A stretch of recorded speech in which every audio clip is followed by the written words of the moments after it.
Hello everybody, welcome back to my channel. My name is James Jackson. If you're new here, I am just a simple filmmaker and cinematographer who loves to talk about filming, loves to talk about gear, but also give tips and tricks, as well as talk about camera news and do reviews like this one today. So if this is the type of content that you like, definitely make sure to hit the likes of this video, as well as hit the subscribe button to help me grow the channel, continue building this community out here. So today is a very amazing day because I finally get to talk about a camera I've been talking about forever right now, and been talking about it for a couple months, and I finally got a chance to actually use it in a professional production environment. And that is this guy right here, which is the Kinefinity Mavo Edge 6K. Now obviously I've been talking about the 8K version, as well as the new Super 35 6K Mark II, which I'm pretty sure Cinedailies is going to be talking about that quite a bit, so definitely check out his channel. But today we're going to be talking about the Edge 6K, and I know this camera's been out for a while now, and you've heard some much bigger YouTubers talk about this, but I've always been the type of person that you should try to do these things and sort of get your thoughts and opinions on your own and put them through the test run.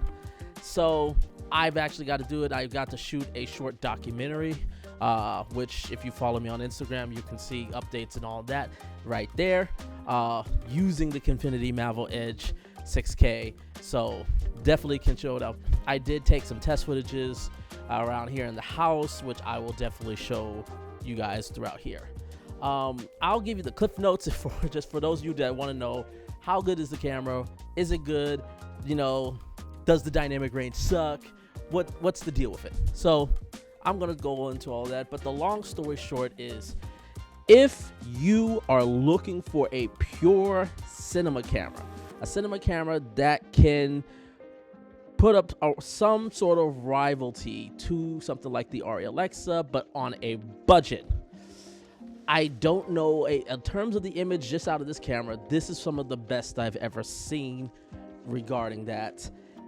The image out of this is good.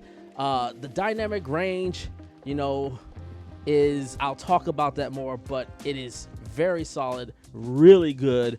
I had no issues exposing for any of the shots, and I was shooting in like harsh conditions, out in mid-afternoon, harsh lightings, it was backlit, and I was still able to keep all the information that I needed.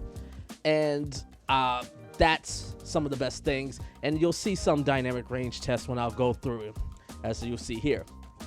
But just the beauty of it, there are some quirks and there's some things that I have issues on, and I will talk about them.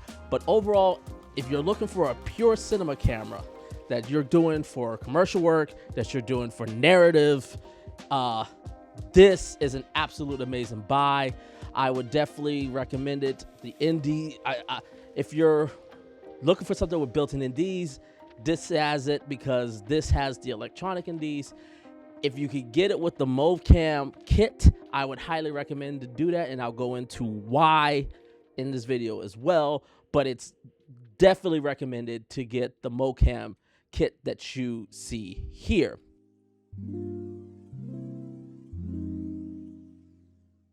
So let's first start off with talking about the body design.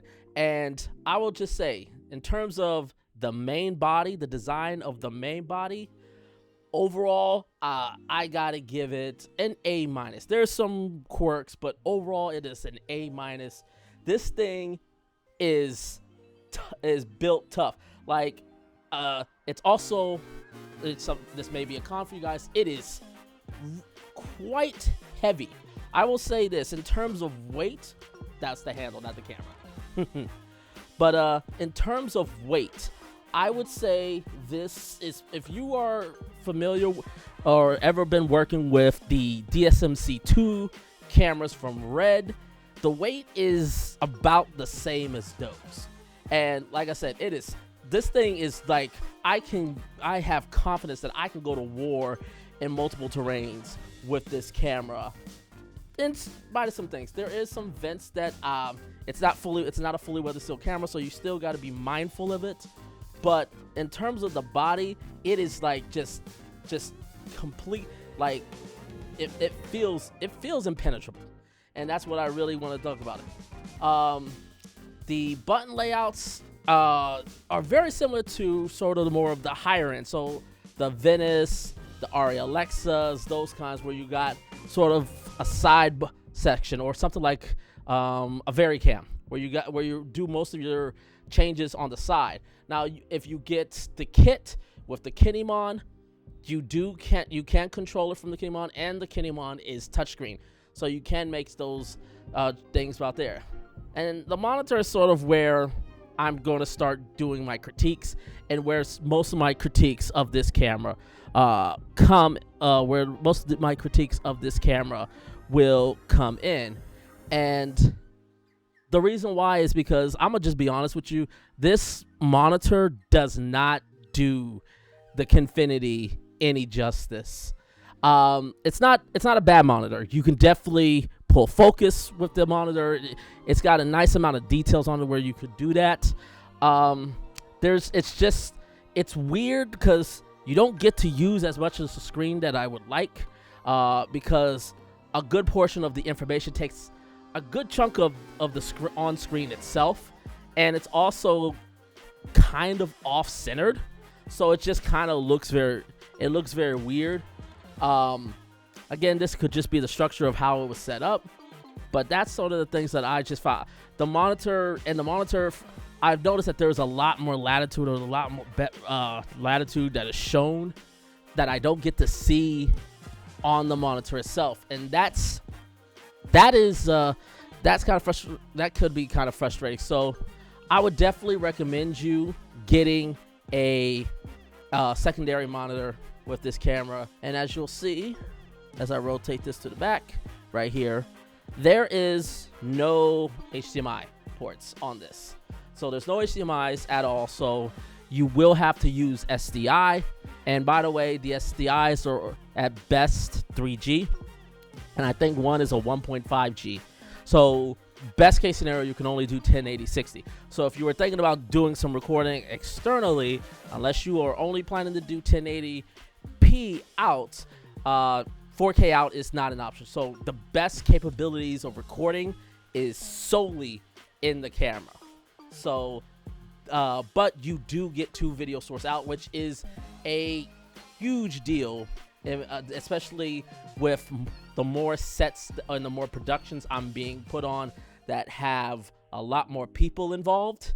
Having 2 video sources is becoming a bit more of a priority for me, and this camera definitely fits that. And you got a lot of different.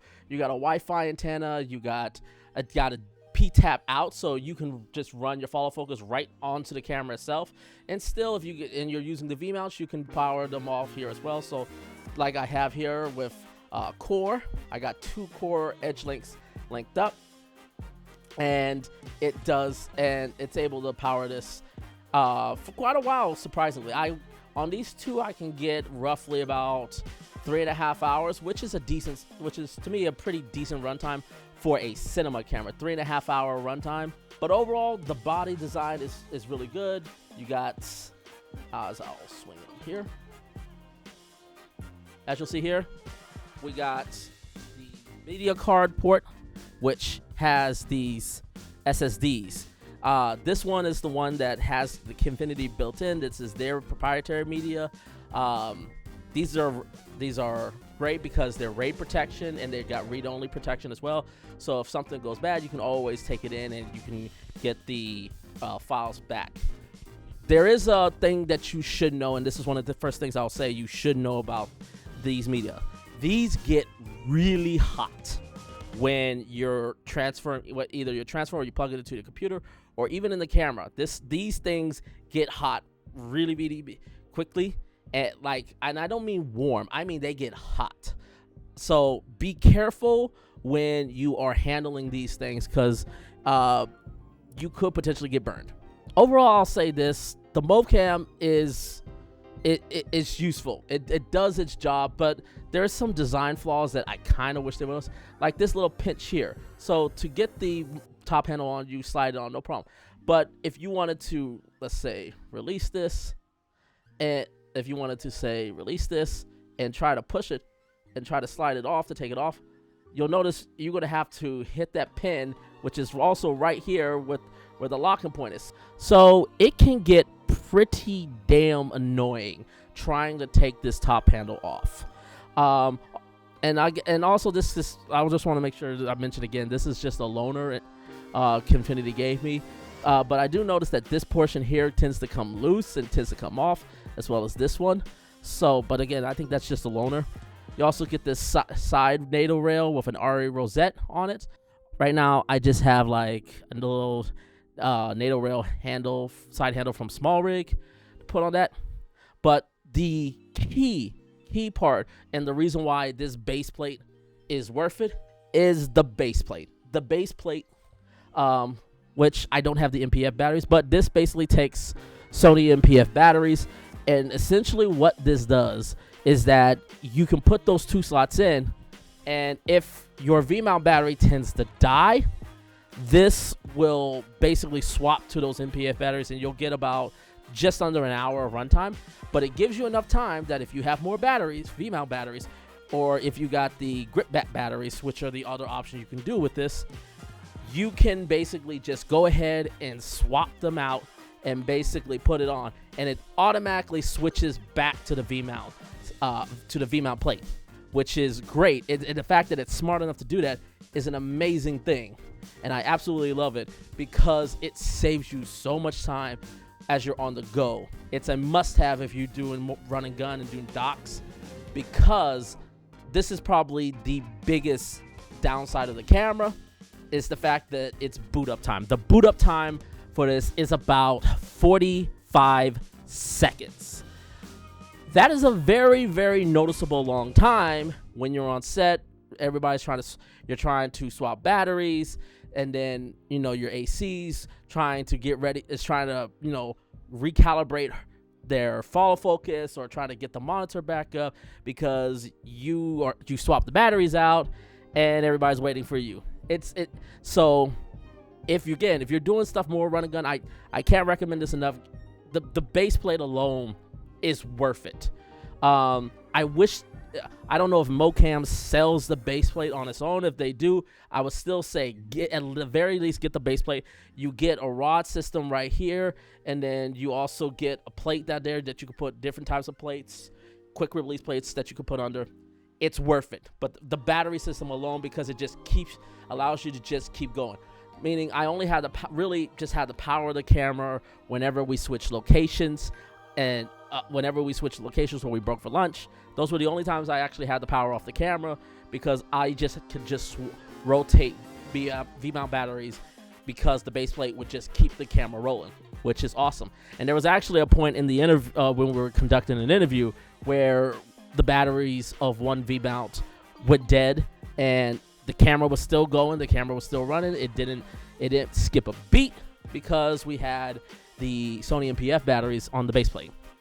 So yeah, that base plate is worth the whole kit on its own. Some other minor quirks, when the camera does get over time and it gets warm and it gets hot, sometimes it does tend to lag in sort of functionalities, specifically recording. I noticed that when it's been running for a long time and it starts getting, not necessarily overheated, but it's definitely getting overworked in terms of the heating, the record sometimes doesn't respond as proficiently as you want. So always just double check to make sure that it is running, it's recording if you want to recording, or it's stopping if you want to stop. Was a couple times where I didn't notice it didn't stop until later. The only other thing I'll say about the body is I got the Kinefinity mount. Right now I've got the EF mount and I got my IREX 45mm lens, but Kinefinity was also gracious of me to send the PL mount adapter, and I'll just say swapping out the mounts is super easy. It's quick. At first it was just a little bit interesting, but they make it very, very clear of which ways to turn. The only thing I will say is, like, because the other mounts, they get 2 locked where you could rotate, whereas here it only has 1 point. I just wish it had 2 points that you can grab to rotate, because It tends sometimes to get a little bit hard to get the mount adapter off, but overall, I have to say I gotta give it kudos and credit. This is a great mount system just to be able to go to EF like in under 15 seconds.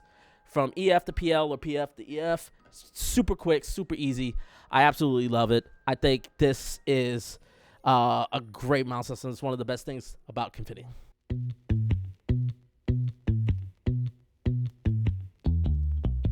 All right, now that I went over the body, let's just go ahead and talk about the image. And I haven't fully played with a lot of the image yet, but I just grabbed a couple and I just went into DaVinci Resolve to tinker around with them. And the image is just as good as I've always thought it was. It's actually even better because obviously, especially with the 6K, there's little talks and, you know, people, I'll get to that in a second. Let me just talk about like the 6K, having open gate, but not only having 6K open gate, but having the ability to shoot full frame 6K open gate at 48 frames a second is such a joy to have. And I do like how Kinefinity has it. So they have a base where it's just, you have to set your project frame rate. In this case, I set it to project frame rate of 23.97. And basically, whenever you change the frame rate, you're changing that frame rate, but you're not changing the project frame rate. So it's always going to be at that project frame rate. So it basically kind of doesn't overcrank by itself. But just be mindful of that. The image is just amazing. It doesn't take that much to make it. So, you know, when you put in Resolve, the best way I tend to like doing it is going through the color space transform. And through that, I typically give it the input of Arilog C. And I wasn't even shooting in 12-bit 444. I was shooting at 10-bit, and it's some of the best images I have ever seen. Very simple, very easy, and the latitude is, you know, totally flexible.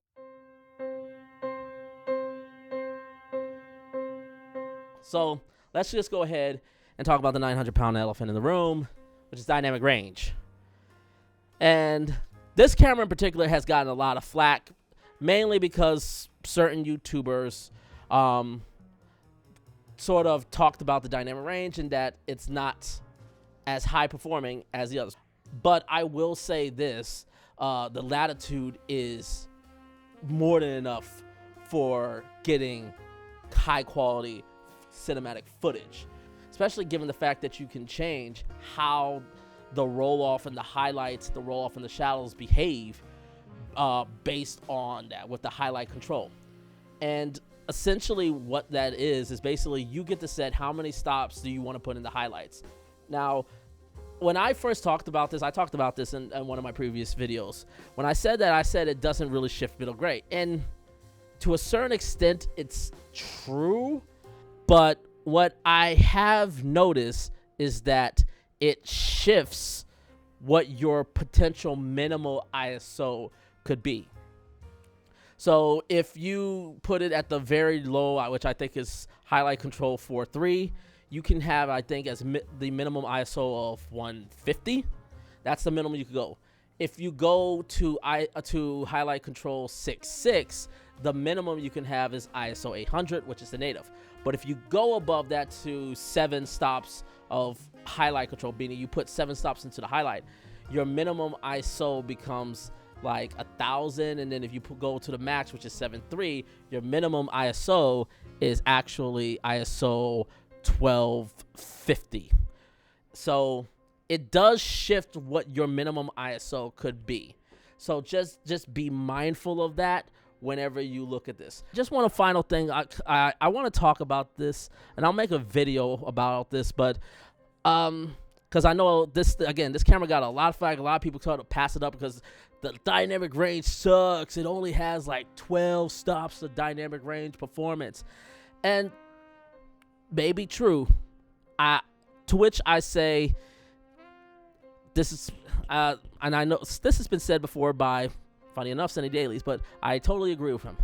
Dynamic range is overrated, and I'll go over what I mean specifically about that, because I know that's a very, very like eyebrow raising question. But basically what I'm trying to say, the way we have been evaluating dynamic range recently, it is definitely overrated, because there's so much that goes into, you know, a shot. Whether it's the lighting, it's the lens choice you do, it's the depth of field, it's the composition, it's the focal length that you choose. There's so much.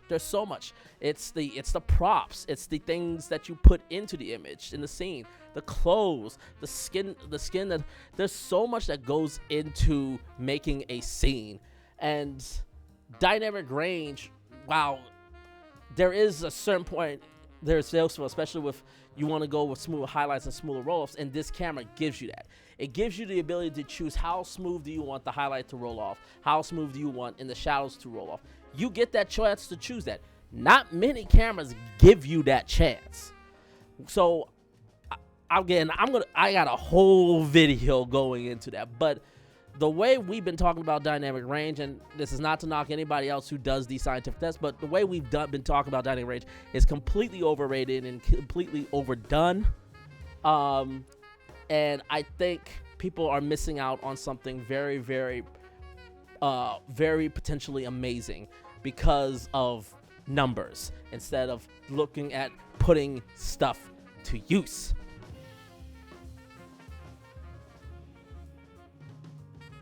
I talked about the image, I talked about the build quality. How is it working in the field? And I gotta say, it's a blast. There was a lot of things that we dealt with when it came to this shoot, but the camera was never the problem. The only time I think it was like the first day where we sort of dealt with how quickly the battery drains, which, if you're putting, like, I'll say a 98 watt battery, you're going to probably get about, I would say about an hour and a half to 2 hours of runtime. I got two 78 watt batteries, so this will give me about 150 watts of power simultaneously. So I'm going to get, so I'll probably get about, again, 3.5 hours on that, which is a pretty good runtime. You just got to be mindful of that. And again, if you get the MOVCAM, this will definitely smooth things out. And it's just that boot up time. And then but outside of that, this camera was just, it was really easy to work. It's just heavy. And right now hopefully more third parties can build accessories for like a trigger, for like triggers and recording for these cameras, because it is great. The electronic ND filter is amazing to have. And it's very easy. It's very, you could just do it and you could get it dialed into specifically to what you want. Especially if you're in a setting where you can get set up, you can set up your shots, to set up your shots. That's great.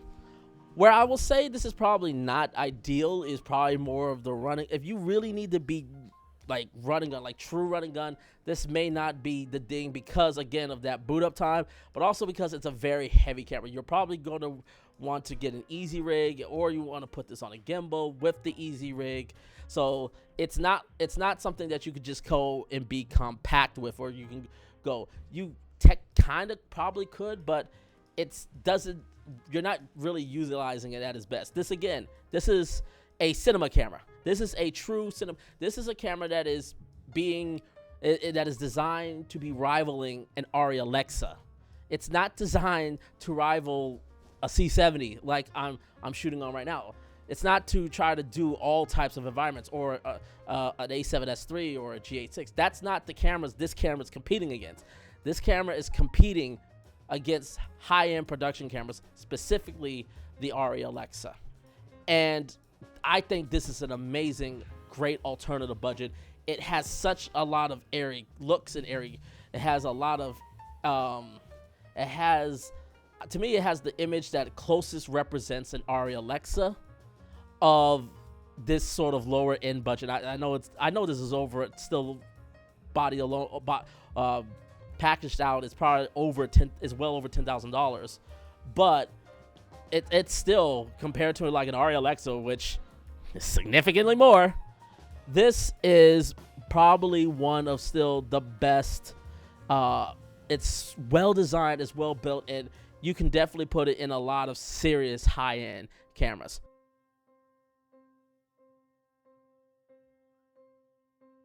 So overall, my thought is I just absolutely, I had a blast with this camera, and I haven't even fully utilized it like I wanted to. Like, the fact that you got, again, the 3.2 6K open gate in its full frame and allows you to shoot actually in some sort of slow motion in that open gate says a lot. The fact that you can use some down sampling resolutions in that 3.2 in that full frame mount, that opens up so much possibilities.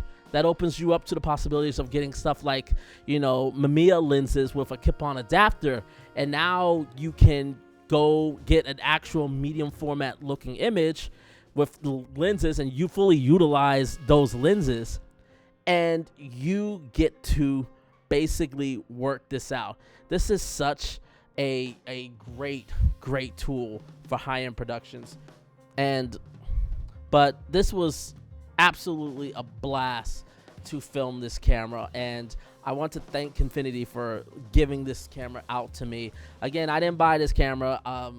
I don't get to keep it. I actually got to send it out tomorrow. So, but I can't this is such a great camera. If you ever get a chance to if you looking at this camera, I do, especially if you're somebody that's working higher end or trying to go to higher end narrative, higher end commercials, I can't recommend this camera enough. But this is it for me. Hopefully you guys enjoyed this video. Let me know. Leave your comments below.